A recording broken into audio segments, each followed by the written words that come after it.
In 1898, America wins the war with Spain. America becomes the dominant force in the Western Hemisphere. Cuba, Puerto Rico, and Guam give the U.S. worldwide influence. The United States must now incorporate these territories. But the incorporation of the Philippines was not so easy. After the Philippines were liberated, America took on a semi-similar role that the Spanish had over the Filipinos. This led to the Philippine-American War. Filipinos were outraged by the Treaty of Paris because it re-subjugated them. The United States had promised independence but instead annexed them as a territory. In 1898, Emilio Aguinaldo led the Filipino revolt against the United States. For 400 years, the Filipinos had been subjugated by the Spanish. Now they were facing subjugation by the United States, and they would not stand for it. The Filipino rebels used guerrilla tactics. Guerrilla tactics are tactics that involve hiding in trees and using the terrain as an advantage against a superior U.S. military. Because the Americans couldn't tell the difference between rebel and civilian, they placed them into zones and camps in order to keep control of them. The conditions in these camps were brutal, and thousands died from disease and starvation. By 1902, the rebellion was put down, and the U.S. had essentially become like Spain in the eyes of the Filipinos. Eventually, the Philippines would be granted its independence. The United States also had some important decisions to make on how to rule the island of Puerto Rico. After the war with Spain, the United States Congress was split on the fate of Puerto Rico. Should it be granted self-governance? Should it become a protectorate?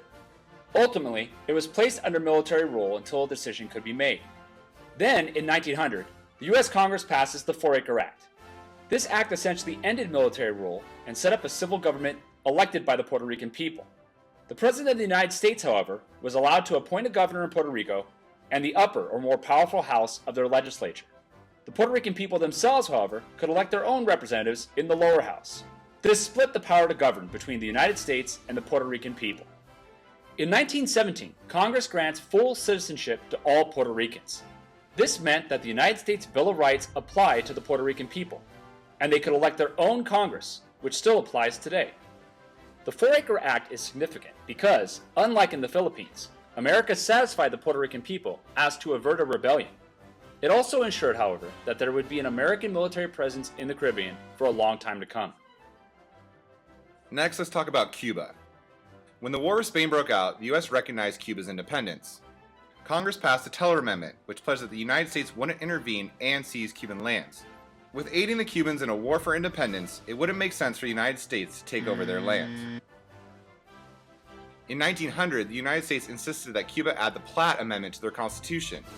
C, D, F, F, F. 3 weeks we've been talking about the Platt Amendment. Come on, Mr. Hand, it doesn't take 3 weeks to talk about the Platt Amendment. It's real simple. Essentially, the Platt Amendment says that Cuba wasn't allowed to go into debt. They weren't allowed to make treaties that limited Cuba's self-governance, meaning the United States didn't want other countries involved in Cuba's affairs. The U.S. was allowed to lease or buy Cuban land for military bases. This is where we get Guantanamo Bay. Essentially, the Platt Amendment means that no one's allowed to mess with Cuba except for the United States. And we felt that we had a right to make that claim because we helped them win their independence. The Cubans passed the Platt Amendment, and Cuba officially becomes a protectorate of the United States. A protectorate is a country whose affairs are partially controlled by a stronger power. America's authority in Cuba lasted for another 50 years until the Castro Communist Revolution in Cuba. Even today, U.S. military bases in Cuba maintain American control in the Western Hemisphere. With American territorial success in the Caribbean and the Pacific, and a desire to expand their influence even further to compete with European powers, American influence even reached China. At the turn of the century, China was considered the sick old man of Asia. War-torn and carved up by foreign powers, China was more of an outpost than a nation. Great Britain, France, Russia, Japan, and Germany all had spheres of influence in China.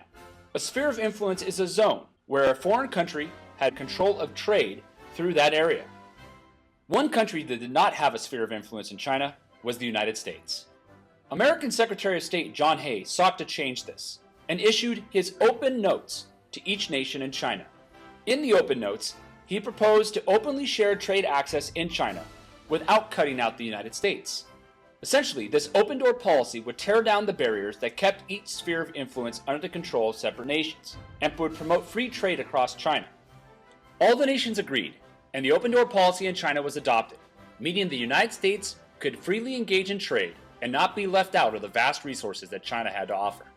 The United States claimed a stake in valuable markets and sold their goods and made money. John Hay's open door policy also meant that the United States would have a claim in Asian affairs far into the future. But the presence of America and other European powers in their country did not sit well with the Chinese.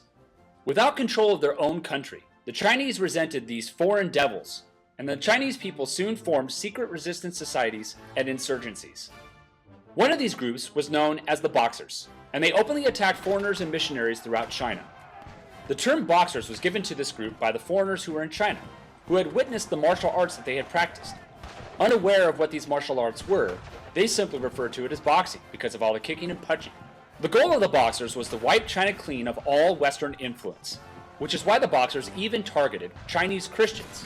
They saw Christianity as part of the Western influence that they despised in China.